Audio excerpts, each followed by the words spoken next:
Okay, so as I've said on the first season, I'm going into the second season, and I'm happy to review that Rama season two is just awesome. It is just fun, animated beautifully, voice acted even better than the last season, and it just hit every mark where it needed to hit.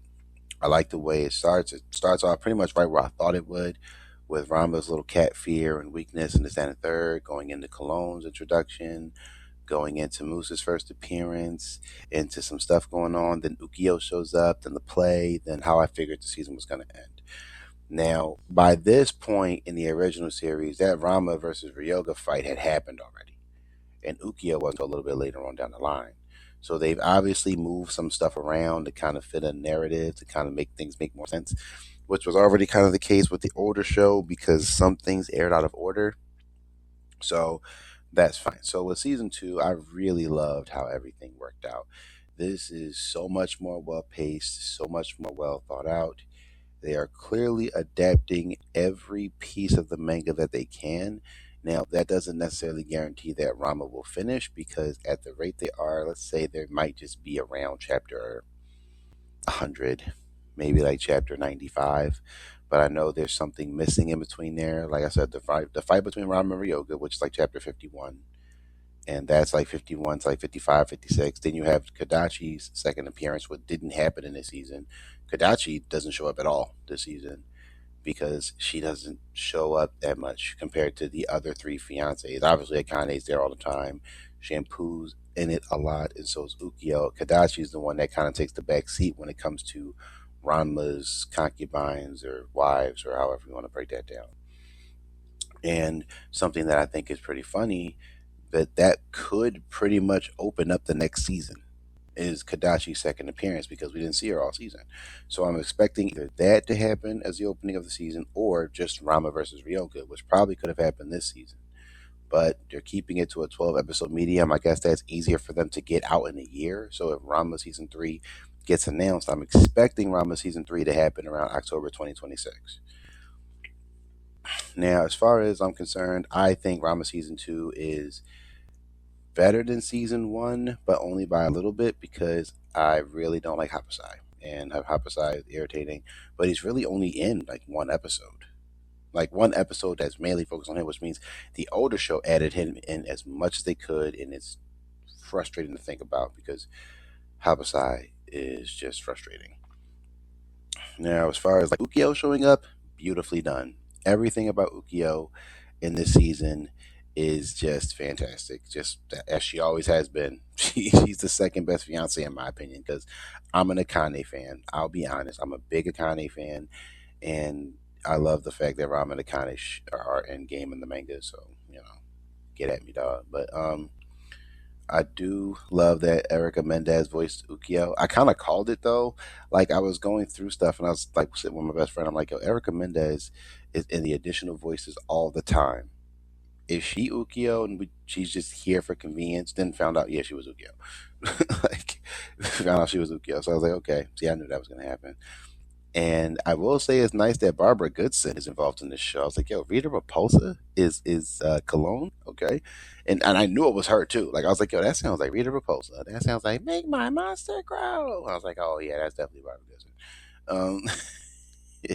Don't know the guy who voices Homicide, but he's good. He's really good. Guy Damien from Smash is gets to be he's really good as Ryoga this season. He was really good in the last season. He's really good this season. The guy who voices Moose, I can't say his name correctly, and I don't want to mess his name up, but he's good. He's definitely better than Brad Swale was because Brad Swale was a mess. Uh, Susie Long.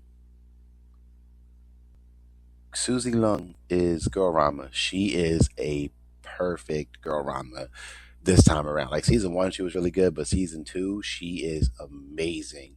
Pretty much every time she's on screen, like she's amazing.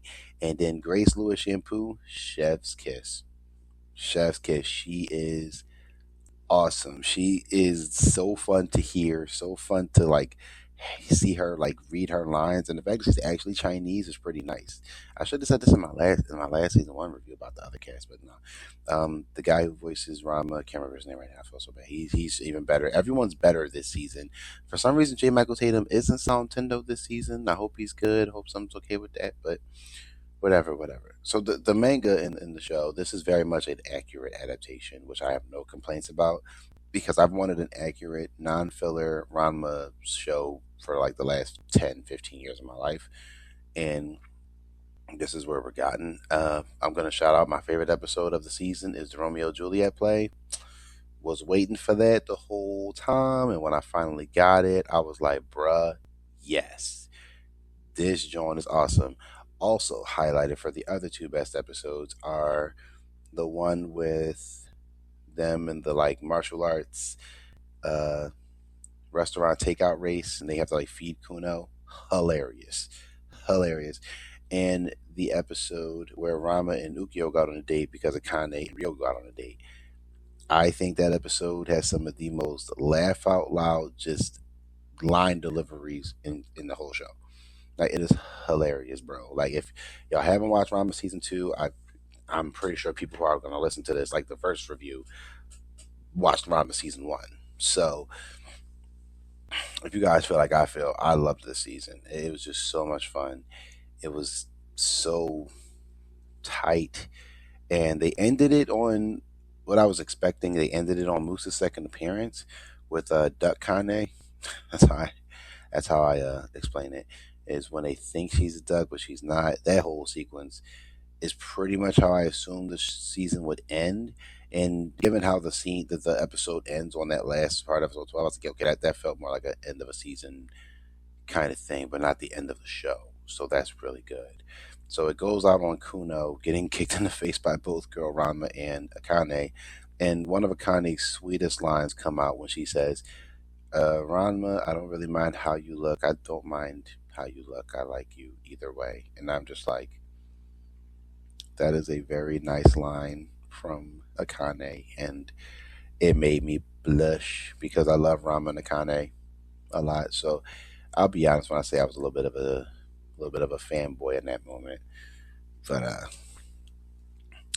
yeah, so the show is honestly getting into that full swing. It's nice because now that the whole gang is here and establishing everyone at this point means they don't have to introduce anyone. At this point, like I don't think there's anyone we haven't seen yet. Maybe like that damn spirit cat, which I fucking hate. But other than that, that Spirit Cat's not a main character. Like the entire main cast is here now. So now what we're pretty much getting is story after story after story until they either cancel it or they finish the series. My hope is that they finish the series. And if they it or at least get up to Rama's mom, actually get up to Rama's mom. But that would be irritating because that's where the original show ended. Was when Rama's mom shows up. That was like annoying as hell. So I'm like, okay, we finally got to Rama's mom. I'm hoping that isn't the case. I'm hoping like next season is like, as I said, Rama vs. Ryoga, Kadachi's second appearance, Nabiki, Rama's fiance, which is the funniest episode of the original show, and probably some other stuff like Kuno and Kadachi's dad being the principal would probably happen in season three. Um, Maybe Ukio's secret sauce, maybe. Yeah, we'll see. Maybe like it's there's like all these things that could happen now. Oh, Akane the Super Duper Girl has to happen. So that's also probably gonna be season three. Akane the Super Duper Girl is going to have to also happen in season three. So there's like a lot of things like in the lineup that have to happen for things to really take off. So season three might not really be slow at all. Like there's no introduction, so everyone's just kind of there. I know that guy that dresses up as a girl to counteract Ukyo dressing up as a boy. He's not in it nearly as much as they made him in the older show, but he also has to show up, unfortunately. So there's a lot. There's a lot that can happen in season three in 12 episodes. Like I said, some stuff doesn't necessarily have to happen if they don't think it's important enough, or they can have that happen later. We don't know. But I'm saying like the possibilities of what could happen in the show in season three is endless because we don't know because they've already moved some other stuff around to kind of fit in something. Because like Ukyo is after the Romeo and Juliet play in the older show, and I think she's also after the play in the manga where she shows up beforehand. Now I could be wrong. So I haven't read the manga in a long time. So yeah, and I know Ukyo chapter like 85 or something like that, 75, 85, somewhere around there, that range, 70s, 80s, somewhere around there. So we're definitely at least 100 chapters or a little before 100 chapters where the show kind of ends. So each episode kind of covers like three, sometimes even four chapters just to get us to this point. Rama's a 400 chapter series. So two seasons and we're not even past chapter 100. This show is not going to run that long. I'm giving Ranma on a lucky period as a fan, maybe 5 seasons, and they're probably gonna like try to say it's Sura it, but maybe a little bit better because I know people didn't really receive say it's Sura that well because they tried to like cram 400 chapters of that into 48 episodes, and it just didn't work. So we don't know. I don't know. Maybe they could be trying to be like, well, maybe we could have Rama's mom show up at the end of season three and push that up, which would be crazy. But I don't know. Maybe I should do an episode. Maybe I should do a video on like the filler list and see like where things would line up next, just based off the filler list. But either all in all, I think season two is just a very fun, solid watch. And if you're a fan of the series, I think you'll agree with me. And which is hard because like when I was in high school, Rama like controlled my life. So now that it's here, I'm just 30, and Rama came back for a remake, and I'm just like, bro, I'm watching Rama. Fuck is you talking about? And I'm still watching Rama to this day. That's how much I love that show. That's how much I love that anime. That's how much I love that manga. That's how much I love this anime. It's just like Rama is a great series that I think a lot of people can experience, and I'm glad a new generation of people can experience it because it's worth a watch. So, with that being said, um, let me know how y'all feel down below. Like, comment, subscribe for more. See y'all on the next one.